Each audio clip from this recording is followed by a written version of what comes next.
गायत्री महामंत्र एक बार मेरे साथ दोहराओ। ओम भूर्भुवः स्वः तत्सवितुर्वरेण्यं भर्गो देवस्य धीमहि धियो यो नः प्रचोदयात्। अचेतन मन की बात तरफ चल रही है, जिसको प्रबुद्ध मन नाम दिया गया है। कल उसको पहचानने की बात आपसे कही गई थी कि हम प्रबुद्ध मन को पहचाने।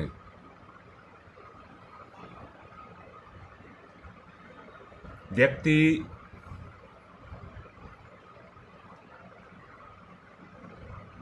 मैं एक बात कहता हूं, बादल से बूंदें बरसती हैं, बादल से बूंदें बरसती हैं,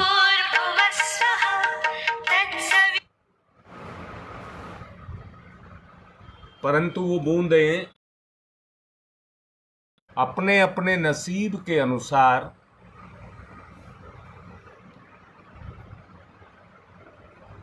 कोई सूखी भूमि पर गिरती है, तो कोई दलदल में जाकर के गिरती है, तो कोई किसी पेड़ की जड़ में जाकर के गिर जाती है। सब बूंदों की अपनी गति होती है। भगवान तो सारी धरती पर बरसाता है,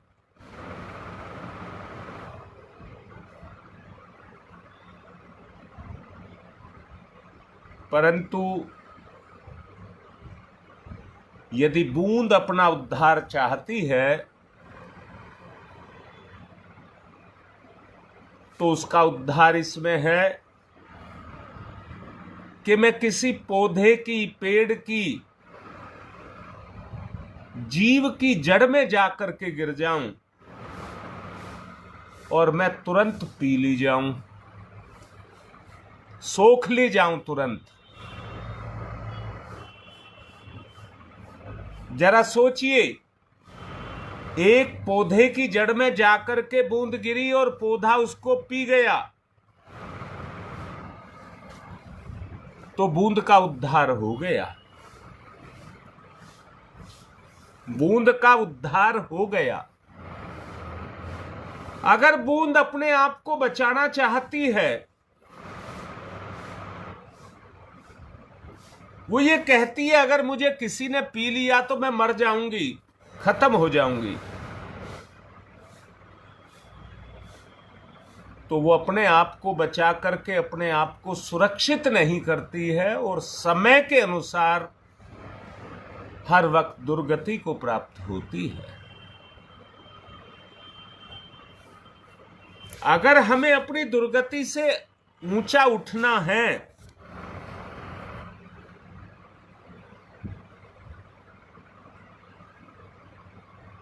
तो हमें समर्पण करना पड़ेगा। समर्पण करना पड़ेगा।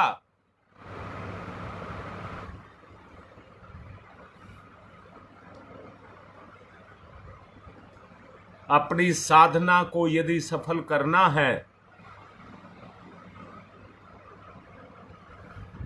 तो अपने आप को मिटाने की बात करनी है, इस जीवन को मिटाने की बात करनी है।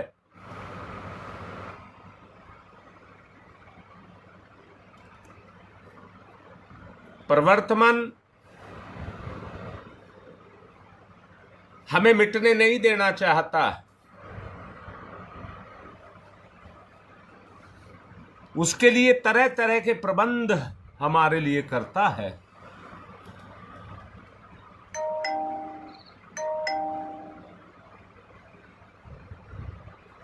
और हम अपनी उन प्रवृत्तियों के कारण संसार के भोग विलास, मोह माया उसके अंदर फंसे रहते हैं।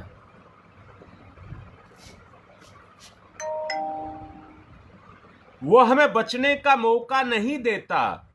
अब आप ईमानदारी से देखना, मैं कई दिन से आपको साधक कह रहा हूं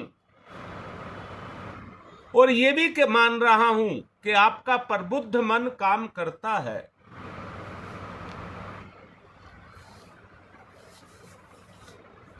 एक तरफ मोह माया है और दूसरी तरफ हमारी मुक्ति है।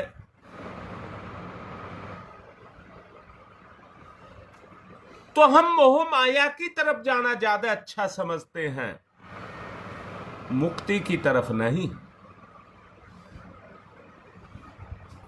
अंदर से देखिए, कल बताया भी गया था, वो टीस भावना के अंदर पैदा हो जाए कि मुझे भगवान के साथ ब्रह्म साक्षात्कार, ब्रह्म के साथ विलय। ब्रह्म साक्षात्कार कुछ और नहीं होता है। जैसे हम संसार से इन सब वस्तुओं को देखते हैं, ऐसे भगवान को नहीं देखते हैं, नहीं दिखता है।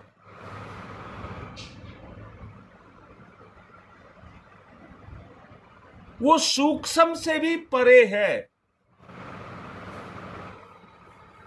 बेटी, साधना ये है कि हम भगवान को तो नहीं देख सकते, पर भगवान के गुणों को अपने जीवन में जागृत करके अपने आप को भगवान के जैसा बना सकते हैं।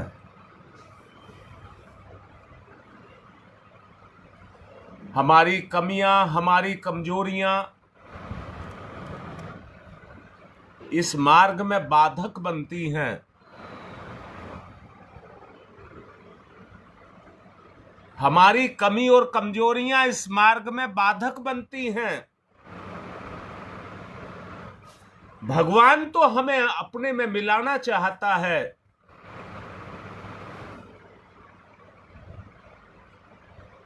परंतु पात्रता ना होने के कारण हमारा उसके साथ विलय नहीं हो पाता।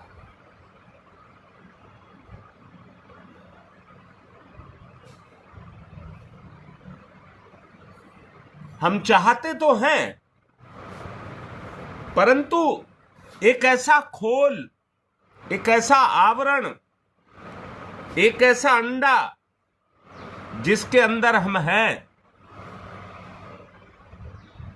उसकी बाउंड्री को हम तोड़ नहीं पाते।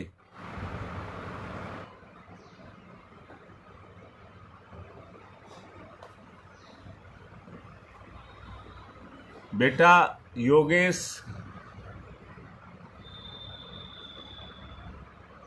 वो सेवा भाव जो आप लिख रहे हैं,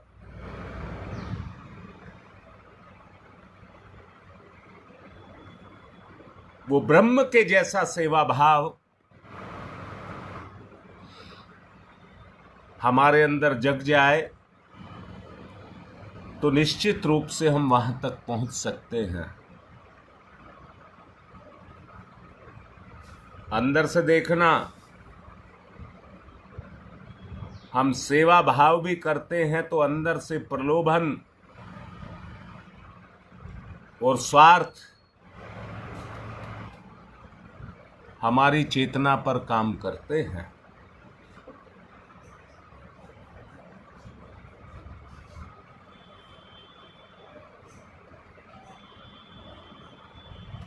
बेटी, समदर्शी भावना कह देना तो आसान है,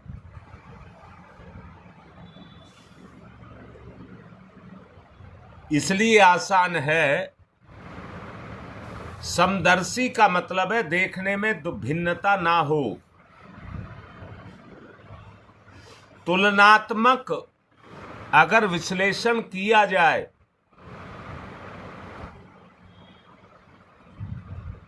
जैसे एक गुड़ की डली को दो भाग में तोड़ दिया जाए छोटी बड़ी तो हो सकती है, पर गुणवत्ता में कोई कमी नहीं होगी। उनको कहा जाए समदर्शी।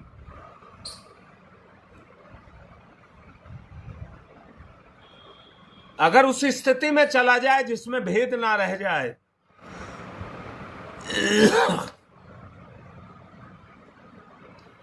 तो वो निश्चित रूप से एकाकार है।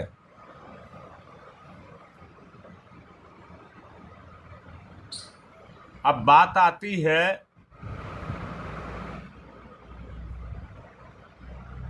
जैसा रीता अभी लिख रही है कि उस स्थिति में अगर हम जाना चाहते हैं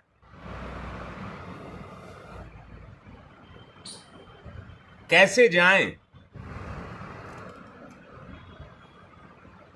दिक्कत ये है कि उस स्थिति में हम जाना तो चाहते हैं, पर जाएं कैसे?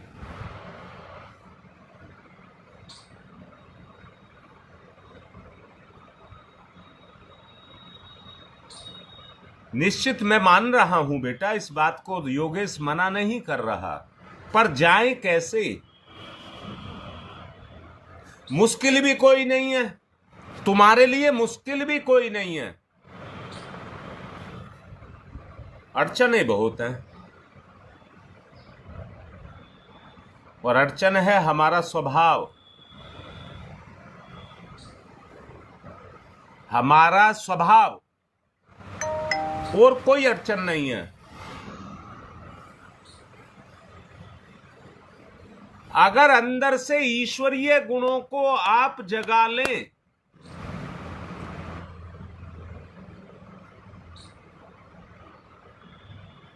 पर दिक्कत यहां आती है, परवर्त मन की बाउंड्री को कैसे तोड़ें? बेटा मेरी बात भाव से समझ आ रही है? भाव से लिखा है, मैंने कान से नहीं कहा है।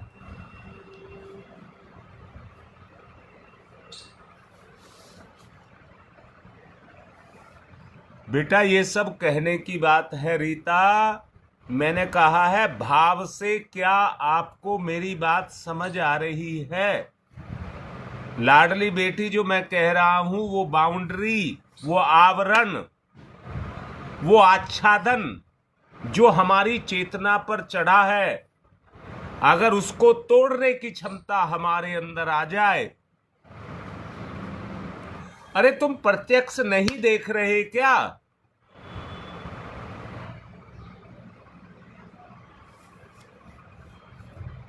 तुम कोई भी नेक काम करना चाहोगे, तुम्हारी कमियां सामने आकर अड़ जाएंगी, जो तुम्हें दिखाई नहीं देंगी। प्रलोभन आदि, निकम्मापन आदि, वो आकर के आगे अड़ जाएंगी और नहीं करने देंगी।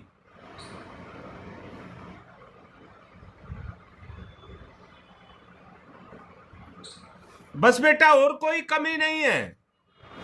आप किसी तरह से अपने प्रबुद्ध मन को जागृत कर लें,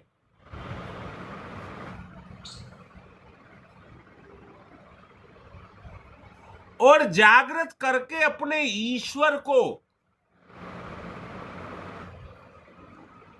अपनी भावना में प्रवेश करा दें। बेटा बात को समझ लीजिए, अगर आप अपने ईश्वर को अपनी भावना में प्रवेश करा दें,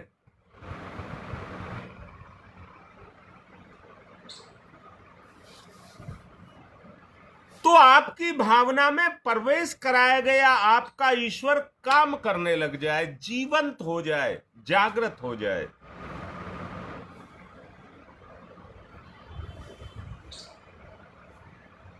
ये ललिता ने बहुत अच्छा किया जो ये कह दिया कि अभी हमें समय चाहिए, नहीं तो बात कच्ची पक्की रह जाती, औपचारिकता पूरी हो जाती और विषय खराब हो जाता।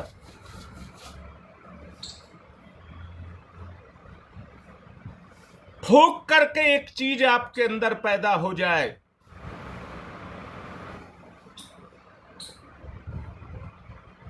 कि हम अपने अंदर आदर्श पैदा करेंगे।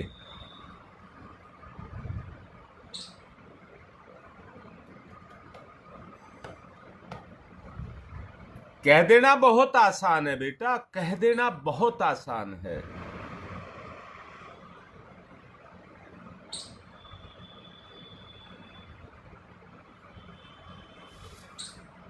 रीता देख बेटा, मैं वैसे नहीं कह रहा हूं, अपने प्रैक्टिकल जीवन को देखो। वैचारिक की बात नहीं कर रहा, वैचारिक की बात नहीं कर रहा। विचार से तो आदमी कल्पना से कुछ भी करता है, पर इस कल्पना के माध्यम से अपनी चेतना के अंदर अपने प्रभु को जागृत कर दें।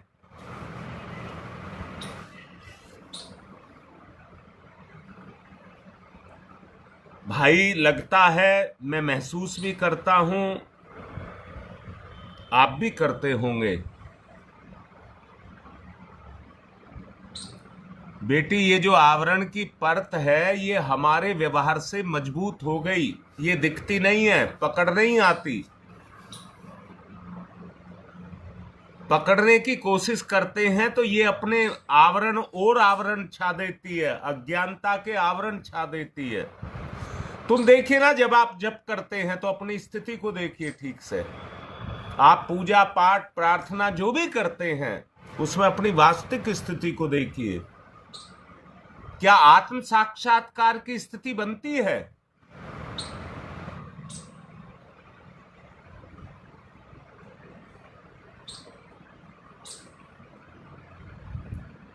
हाँ ललिता, मैं मान सकता हूं बेटा, ये तुम्हारे मनोबल पर निश्चित निर्धारित है।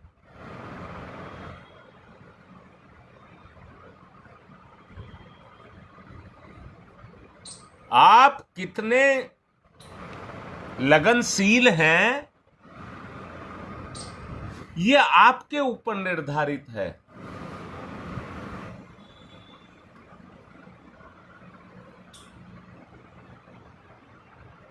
पर एक बात कहूंगा बेटा,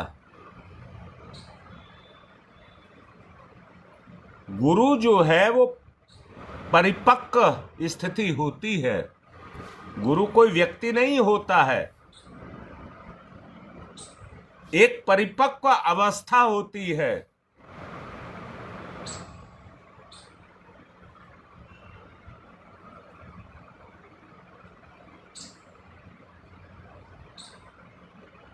यही तो मैं कह रहा हूं बेटा दीपा,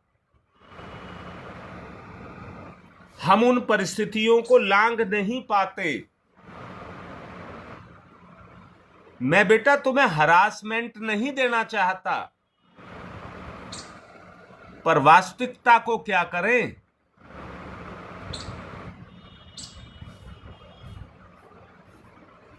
बेटा कैसे किया जाए, ये आप कह रही हैं। हाँ ठीक है, मैं मानता हूं, किया ये जाए, किसी भी तरह से गुरु को अंदर प्रवेश कराया जाए। कहने के लिए आप कह देंगे और कर भी देंगे, परंतु जब प्रवृत्त मन काम करेगा ना, तो उस स्थिति में वो गुरु पुरु किसी को नहीं मानता।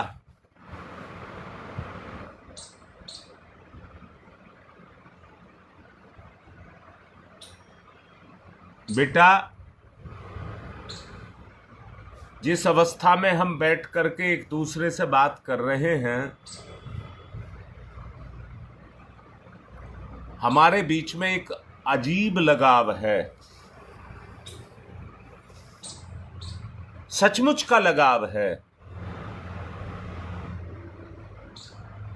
परंतु हम ही जब समाज में जाते हैं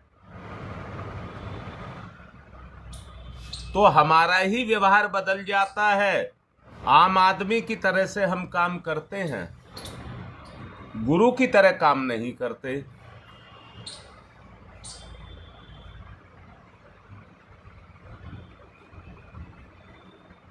बेटा ये कहना चाह रहा हूं मैं, हमारे परम पूज्य गुरुदेव को जो इस रूप में जानते हैं वो उनका आदर सम्मान करेंगे,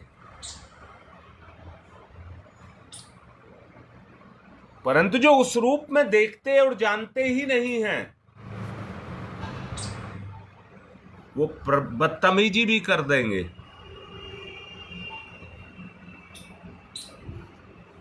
अभ्यास से होगा बेटा, गुरु के प्रति समर्पण से होगा बेटा। मुसीबत की घड़ी में भी और खुशी की घड़ी में भी भगवान आपके साथ बैठा हो।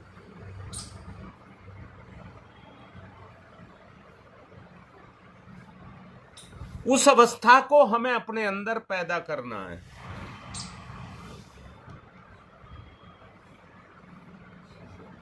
अब आप देख लीजिए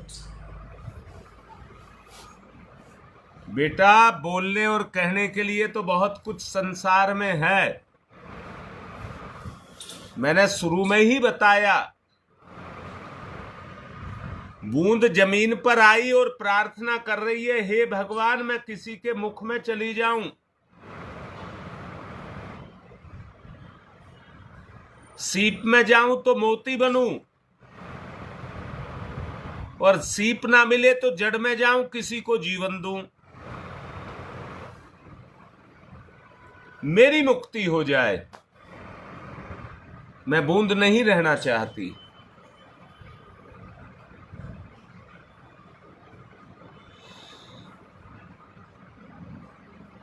उसी की मुक्ति होती है। अगर ये प्रार्थना हमारे हृदय में आकर के बैठ गई, या मैं तो दूसरे मोटे शब्दों में कहूंगा कि गुरु अगर मेरे अंदर आकर के बैठ गया और अच्छी और बुरी सब परिस्थितियों में मेरे ऊपर राज कर रहा है, तो मेरा कोई कुछ नहीं बिगाड़ सकता।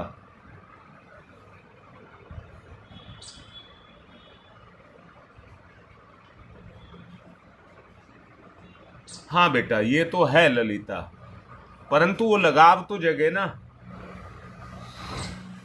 वो लगाव जगे। और इतना जगाव जगे, जैसे मैंने कहा, एक गुड़ की डली के दो हिस्से कर दीजिए, दोनों का अस्तित्व अलग हो गया। पहले एक था, अब दोनों का अस्तित्व अलग हो गया। अब बेटा उन्हें दोनों को मिला करके फिर एक करना है, तो कैसे होंगे? दोनों डली को गुड़ की एक बनाना है, कैसे बनाओगे?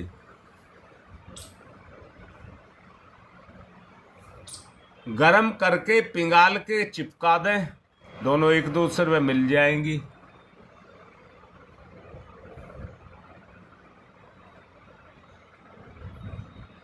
तो बात बनेगी बेटा। अपनी सत्ता का विलय।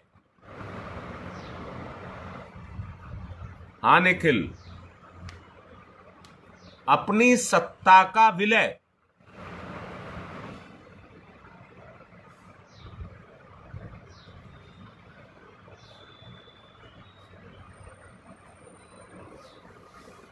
एकीकरण।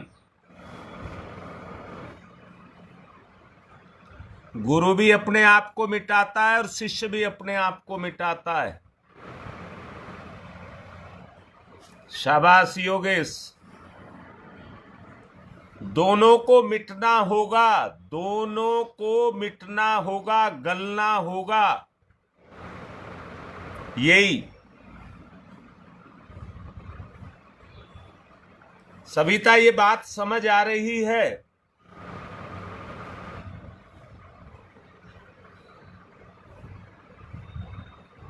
मिटने को कोई तैयार नहीं है, स्वार्थ आकर के आवरण ढक देता है। सुख चाहिए, सुख चाहिए, सुख चाहिए।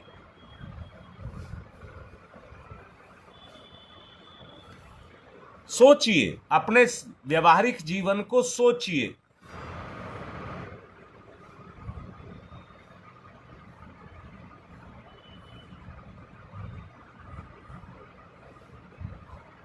सोचो ललिता बेटा, बहुत गहरे से सोचो।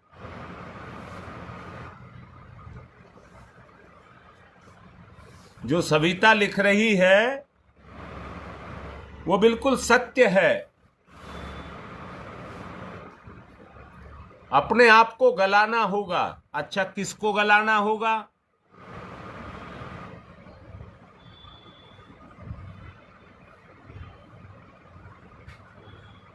बेटा, अपने विकारों को गलाना होगा, जो हमारे अहम में आकर के घुस गए हैं और पत्थर की तरह से पड़े हुए हैं।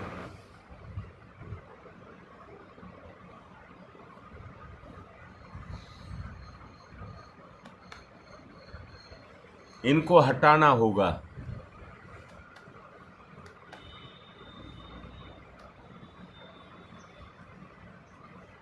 दोबारा कहता हूं, माया और अहंकार। जी बेटा, पवन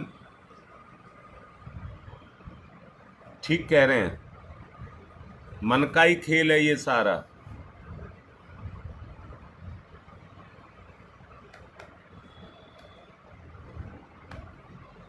बिल्कुल बिल्कुल बिल्कुल, सब सारे सही कह रहे हो। अहम के कारण ही बुराइयां हैं। बेटा गहरे जाओ। मैं इसलिए रुक रुक करके बोल रहा हूं, मेरे साथ साथ गहरे जाते चले जाओ। अंदर से अनुभव आपको हो, अंदर से आपको अनुभव हो।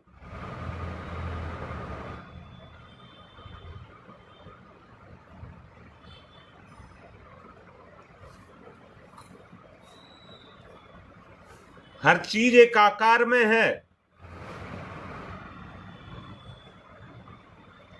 हर चीज का अपना एक आकार है, चाहे वो निराकार ही है तो भी एक आकार है।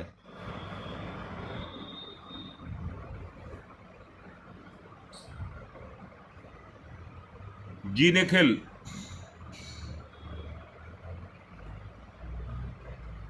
सत्य को पहचानो।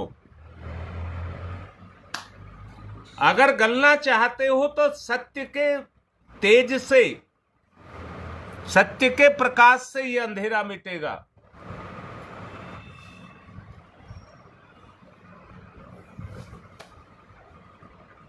तब करोगे तो गलोगे, ऊर्जा पैदा होगी।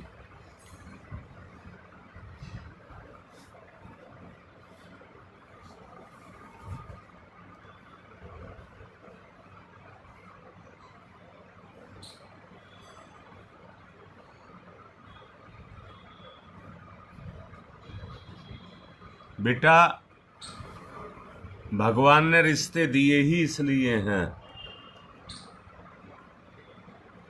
सेवा रिश्ते से ही होती है, भाव रिश्ते में ही आता है, लगाव रिश्ते में ही जगता है।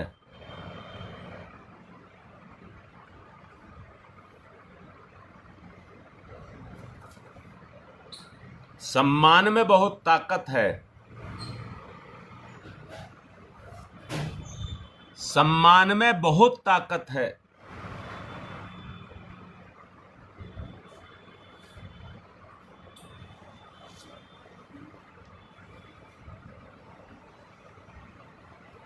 उसको जगाएं।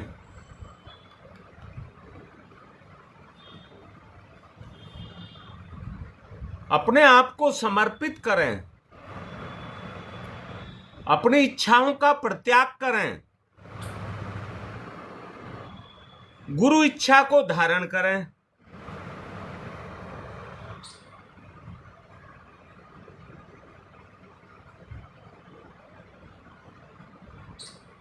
गुरु की इच्छा को धारण करें।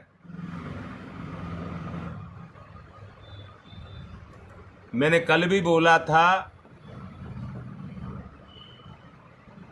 जिन घरों में बड़ों का सम्मान होता है और उनकी आज्ञाओं का पालन होता है, वो अपने आप बढ़ते जाते हैं, बस उसमें दिखावा ना हो।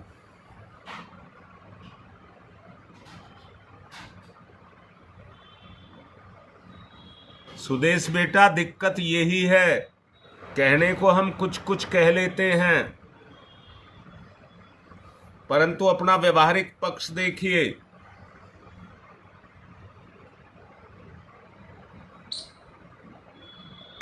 एक बात और कह रहा हूं बेटा, पाप जरा सी देर में लग जाता है,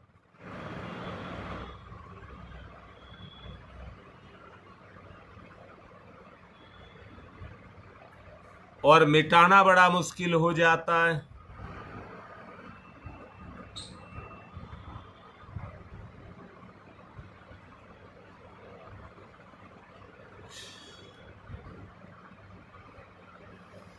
बेटा, गलत शब्द, धैर्य शब्द जो बनाया है भगवान ने इसलिए ही बनाया है, सहने की शक्ति को जगाइए। आप उसको क्यों देखते हैं जो आपके हित में नहीं है? आप उसको देखिए जो आपके हित में है। संसार में सब कुछ चलता है बेटा, यहां लेन देन किसी आधार पर है बेटा।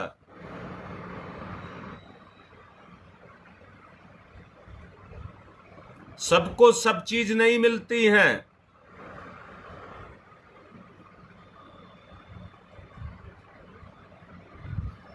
सबके जीवन की गति एक सी नहीं है बेटा।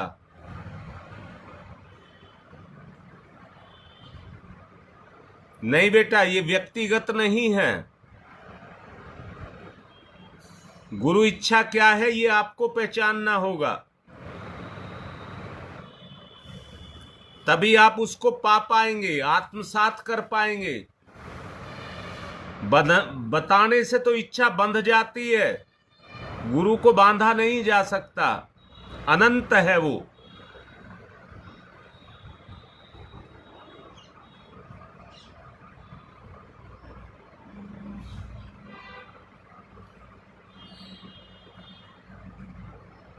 जी बेटा, अब यहां मैं ये कहूंगा सुदेश, अगर कोई 10 काम अच्छे कर रहा है और एक उससे गलत हो गया है तो कोई बात नहीं, उसे छोड़ दें एक गलत को, उस पर कोई प्रतिक्रिया ना करें। किसी से भी गलती हो सकती है, किसी से भी गलती हो सकती है।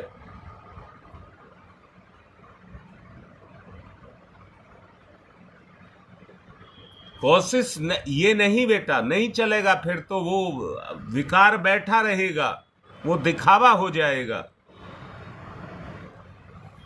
सबकी करनी सबके साथ है बेटा, ईश्वर पर छोड़ दें।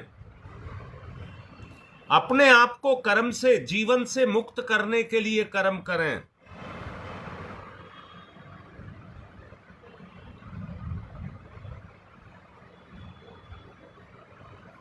एक ही बात कहूंगा दीपा बेटा, एक ही बात कहूंगा, हर कर्म में इच्छा बदलती रहती है। कभी कुछ, कभी कुछ, कभी कुछ, कभी कुछ, वो स्वार्थ होता है। सच्ची निष्ठा, श्रद्धा, विश्वास से गुरु सेवा, गुरु कार्य प्राण प्रण से अगर जुटा जाए तो ज्ञान, कर्म, भक्ति, ध्यान, ये सब गुरु कृपा से ही मिलते हैं।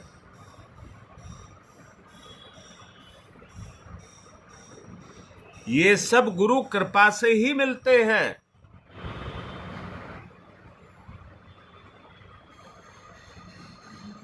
बेटा, जो हो रहा है उसके पीछे प्रारब्ध काम करता है।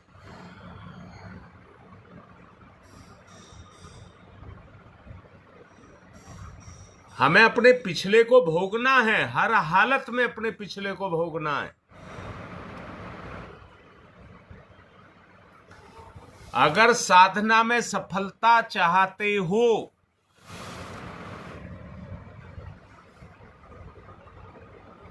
ब्रह्म साक्षात्कार इसी को ही कहते हैं।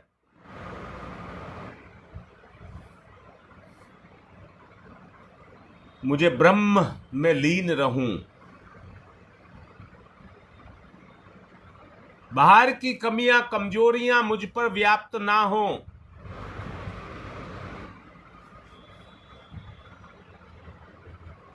मैं सदा सदा उनसे दूर रहूं।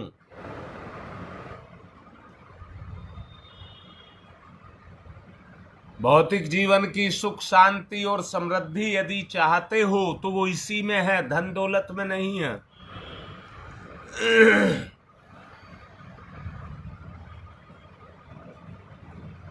इसी पर टिका है। देख लीजिए, और कहीं से नहीं मिलेगा।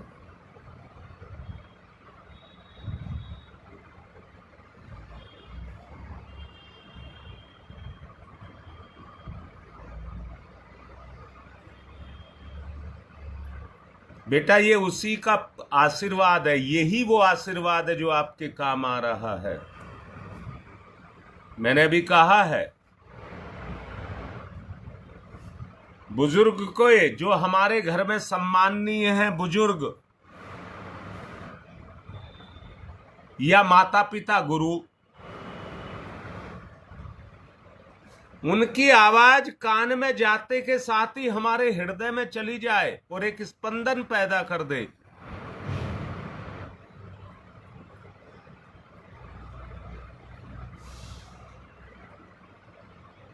तभी आप इन विकारों से मुक्त हो सकते हैं।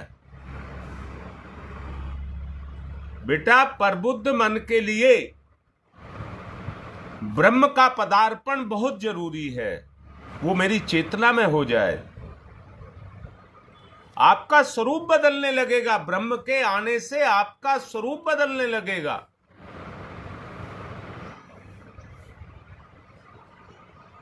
समर्पण का भाव जगने लगेगा।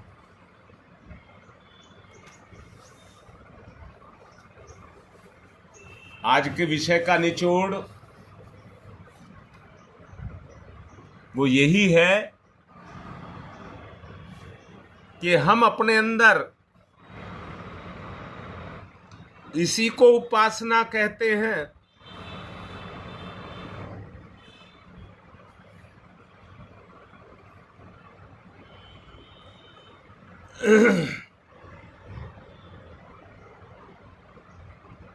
कल नेहरू विहार वाले जो थे सुन लीजिए,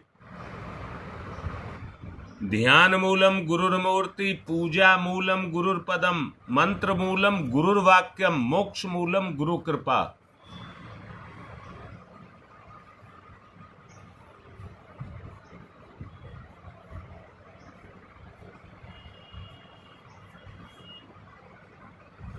ओम तमसो मा ज्योतिर्गमय,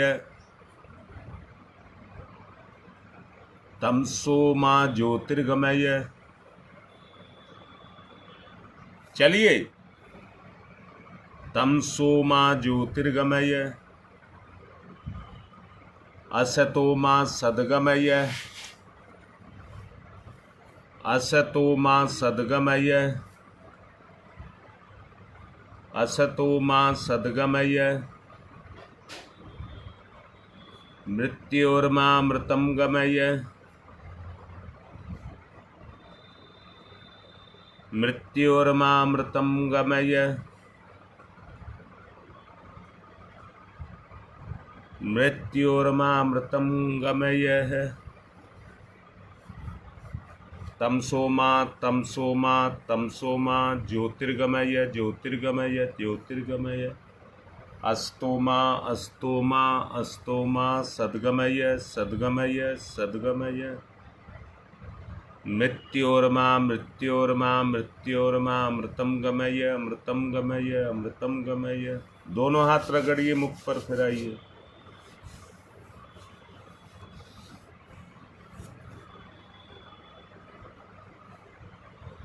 तो अब मैं सबसे ये निवेदन करूंगा, बेटा वैसे तो आप लोग मना करते हैं मुझे ऐसे शब्द बोलने के लिए, चलिए नहीं कह रहा, उम्मीद करूंगा ध्यान मूलम गुरुर्मूर्ति, पूजा मूलम गुरुर्पदम, मंत्र मूलम गुरुर्वाक्यम, मोक्ष मूलम गुरु कृपा। चारों बिंदुओं पर एक साथ काम करेंगे, मोक्ष अपने आप निकलता जाएगा। अभ्यास से धीरे धीरे परिवर्तन आएगा। आज की बात को यहीं पर विराम दे रहा हूं। आप सब करें।